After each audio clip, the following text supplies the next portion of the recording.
балалуу болуу бул кандай кубаныч айырмасы жок, кыз болобу же эркек болобу.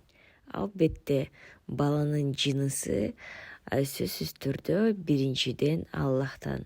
Кимди бизге берем десе, ошол жыныстагы баланы бизге берет.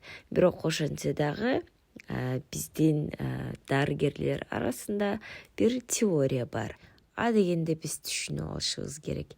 Эркектерде X, Y деген хромосома бар, ал эми аял затында XX деген хромосома бар.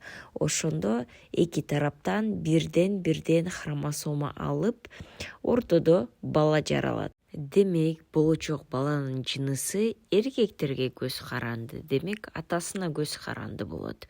Себеби дегенде аларда бир X жана Y деген хромосома бар.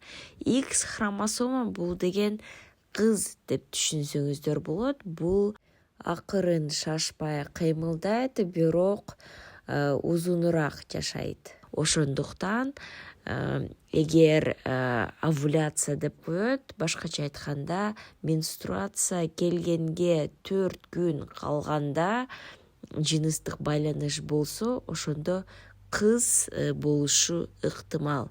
Ал эми сиз эркек каалап атсаңыз, эркектин хромосомасы бул Y болот.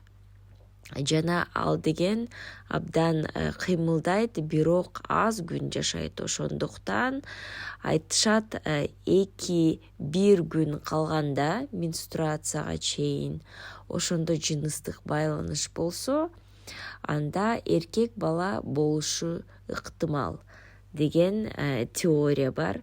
Эми сиздер ойлонуңуздар, сиз кимди төрөгөнгө аракет кылып атасыз?